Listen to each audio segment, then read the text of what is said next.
Hello and welcome to Making Space, an equity study for Tempe Parks and Recreation. My name is Erin Kirkpatrick and I'm a Community Services Manager with the City of Tempe. I am Mercedes Payne, Community Service Manager with the City of Tempe. Making Space, an equity study for Tempe Parks and Recreation, is an initiative that we have undertaken as a division to look at how our parks and recreation spaces and places are accessed and experienced. Understanding historical and current uses allows us to recognize gaps in service and identify how we can adjust our programming, planning, and staffing to address them.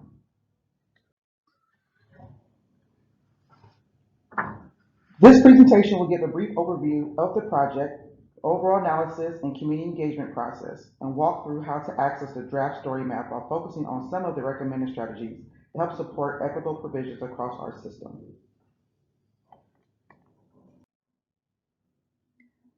Why an equity study?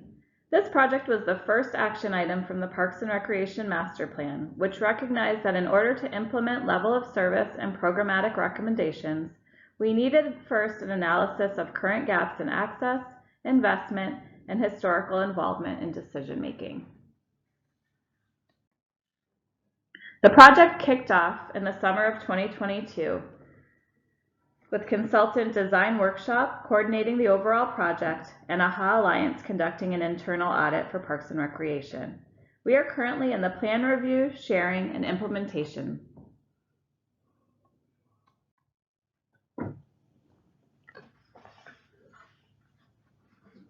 Our goal with this study is to center the voices of our diverse community to ensure Tempe's parks and recreation programs and spaces are barrier-free, accessible, inclusive, just, and built upon the interests and needs of people who have been historically excluded. Our outreach strategies were guided by the Equity and Action Plan. Our engagement for this study was focused and high quality, and we reached people whom we have not heard from as a division before. For example, 1 in 5 people responding to the community survey question about participation in public process shared this was the first City of Tempe outreach process they had ever taken part in. We worked closely with the Sustainability and Resilience and Community Arts team to host a Making Space Fest in May to create a public meeting experience that centered organizations and vendors that represent some of the goals of this project in terms of opportunities and services. We hired Peer Solutions to focus on youth engagement and interpret our overall public survey to be more accessible for youth and teen participants. AHA Alliance completed their audit of our recruitment, hiring, training, and retention processes for the Parks and Recreation Division as a whole. Our Community Navigator program was highlight of the project overall. Navigators were hired based on their background and experience in representing our servicing demographic groups. We hope to focus engagement around for this project, and we paid well for their time. These community members fulfilled over 300 park assessments, conducted intercept interviews, and helping to give feedback across Tempe for the study. We continue to work with community navigators who have been invaluable through this process in performing park and facility assessments, gathering feedback, and hyping the study. These ambassadors will continue to assist us as we bring the draft for public comment in October.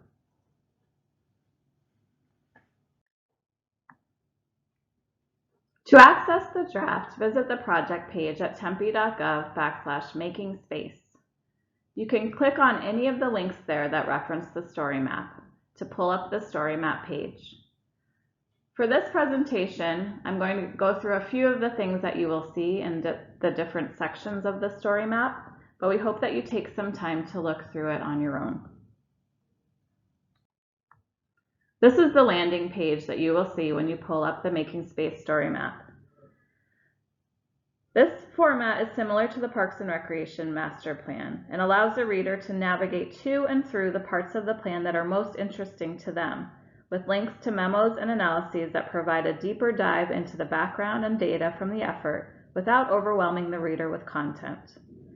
Section 1, the Learn section, functions as the executive summary, explaining some of the history of the project as well as the history of Parks and Recreation in Tempe, and defining the terms, introducing the project team, and explaining why an evaluation of equity is so important in this context. Section 2, The Evaluate section of the story map is where you will find the summary of our overall methodology and collected data for the equity analysis factors shown here. Each of these analyses was conducted with an eye to equity in the data itself. For example, rather than looking at service areas of a given park as the center of a 0.5-mile radius circle, our access analysis looked at whether a canal or highway or block wall fell into that radius, thus prohibiting access to the facility.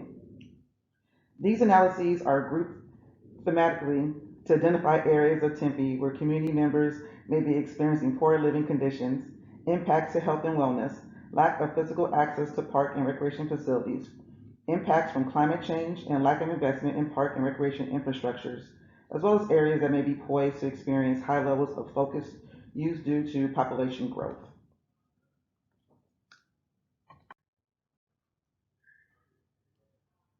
Our evaluate section has a grand total of 14 mapped analyses, but in the interest of time, I will review the one that underlies all of the rest, our equity priority zones.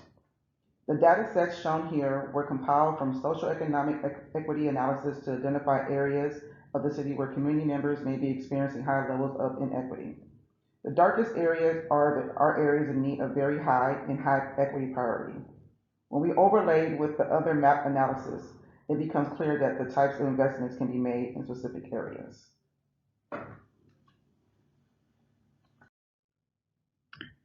Our DEI performance assessments looked at how it feels to be in our parks and recreation spaces, who is welcome, and how folks are engaging. Our community navigators and city staff perform these evaluations with their unique lenses, and an example of one of the workbook questions is shown here on the left. Respondents also surveyed park visitors regarding their opinions and perspectives. They also took individual intercept interviews. Each of the 42 parks and facilities that were evaluated during this process were looked at multiple times by different people and given an overall aggregate score based on the assessments.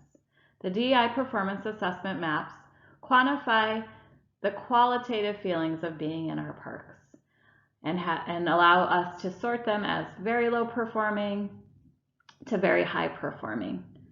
The orange circle represents those parks and areas that may need help to promote more interaction and a sense of belonging in our park system.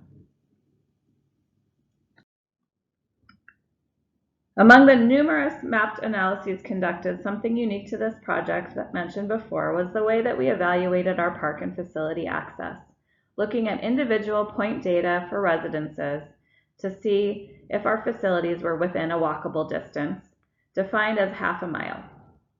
What you see here in orange are those individual residences that do not have access to a park or facility within that half-mile range. Something to note here is that private open spaces were not included in the analysis, just the spaces that we manage as a city. So there are HOA and other communities who may have their own park and recreation spaces that are identified as gaps here.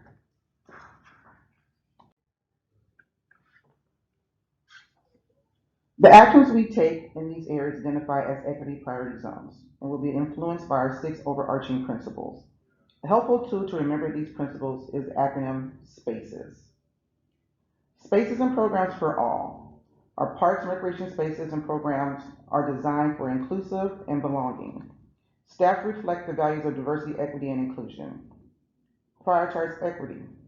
Investments and opportunities are targeted in equity priority zones and through the equity investment matrix. DEI metrics are utilized to track progress to achieving stated goals. Active, vibrant, and diverse opportunities. Spaces are flexible, multi-use, and repurposed. Programs are developed to promote social interaction. Customize experiences. Create and redesign spaces and amenities that are unique, communicative, climate conscious, and distinctive. Expanded access. Create long-term goals and targets for expanding and adding space to serve a growing population. Expand programming and standards that focus on equity and growth. Safe environments. Collaborate with partners, promote community engagement, and design spaces with safety in mind. Demonstrate high quality and care.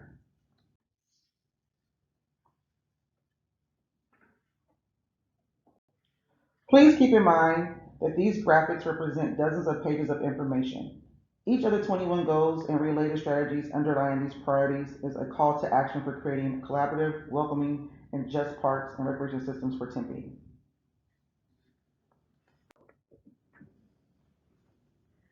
When we started crafting the goals for the study, developing an investment strategy that recognizes not only our existing parks and recreation system, but allows for expansion was one key deliverable.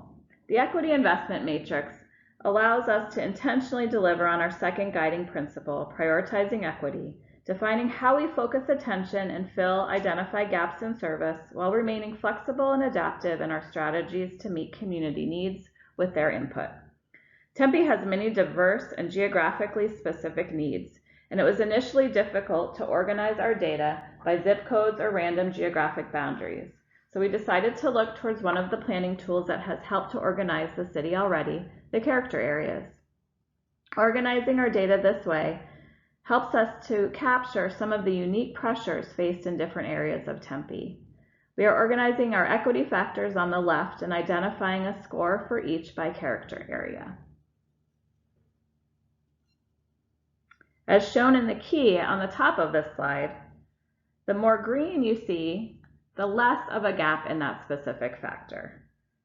For example, if we were to look at promoting our recreational programming, we may want to try some new marketing and outreach in our downtown and Apache areas, which are scoring rather low, but would focus strategies for park space, like pocket or linear park development, in the Alameda and Apache corridor areas. The study will be immediately adopted to inform program development, capital investment planning, and project implementation this fiscal year. We're also looking at changes to staff training, hiring, and recruitment, and we'll utilize the tools developed in this study for years to come. We hope you take the opportunity to view the draft and provide feedback. You can register for a virtual meeting via Zoom Monday at noon or in-person meeting at Escalante Multi-Generational Center Tuesday at 5:30.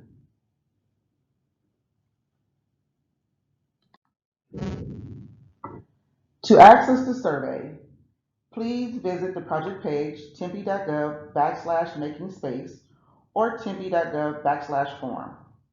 Click on the link to the form to participate in the survey. If you have questions about this process, the study, or how to give your feedback, please don't hesitate to contact us. Our contact information is shown here. And let us know if you have any questions. Thank you all for watching this presentation.